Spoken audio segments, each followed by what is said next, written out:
E questi popoli del mare sono nominati. Gli scribi egiziani non si accontentano di dire il faraone Mirnepta ha affrontato i popoli del mare.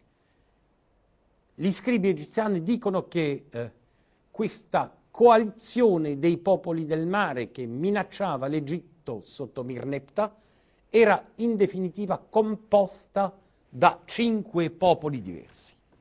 Uno di questi popoli era quello degli Equesh, un altro quello dei Luca, un terzo quello dei Sekelesh,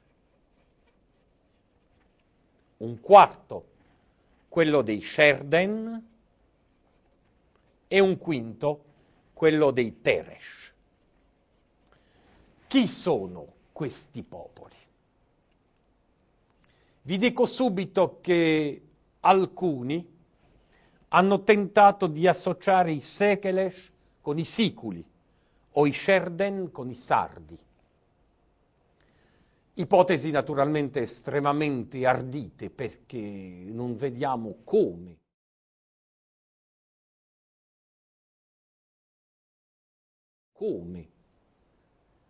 i Siculi di quel periodo, i Sardi di quel periodo avrebbero potuto a un certo punto inserirsi in una coalizione di questo genere e seminare morte e desolazione sul loro percorso per arrivare addirittura a minacciare un grande impero come quello egiziano.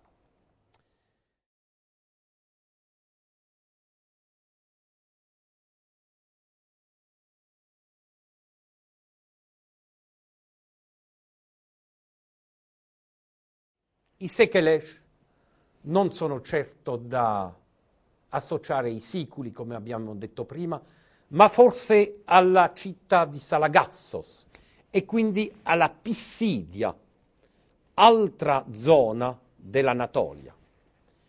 I Sherden erano loro alleati degli Egizi nella battaglia di Kadesh contro gli Ittiti e sono probabilmente da ritenere collegati con la città di Sardessos in Misia.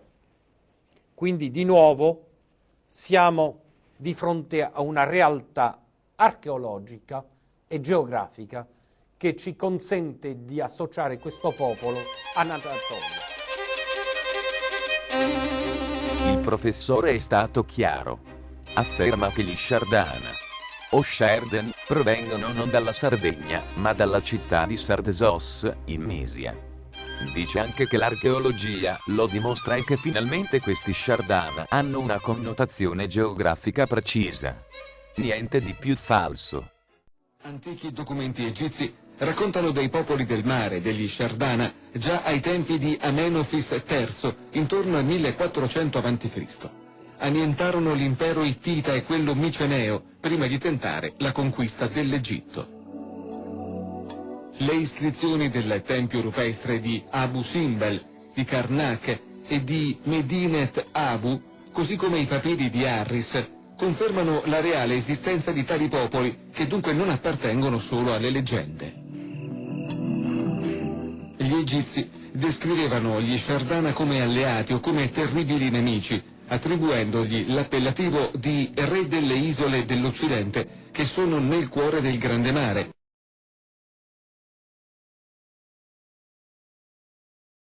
Oppure di capi dei paesi stranieri, venuti dalle isole e dalla terraferma, posta sul grande cerchio d'acqua.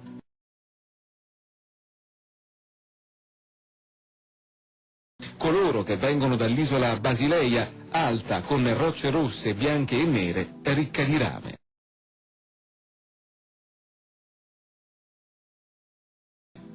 Descrizioni che riconducono alle coste orientali della Sardegna ed in particolare al golfo di Orosei, dove compare la maestosa roccia granitica a strapiombo sul mare, dalle colorazioni che variano dal rosso al bianco per arrivare sino al nero.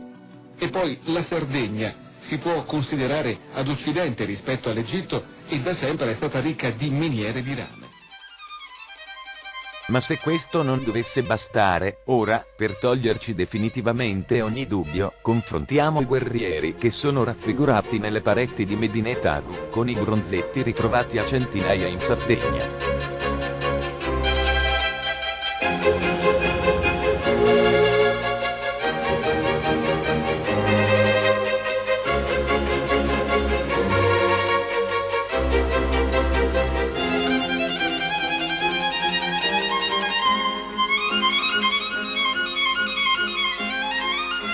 Nel prossimo video, saremo più precisi e tenteremo di mostrarvi più dettagli possibili.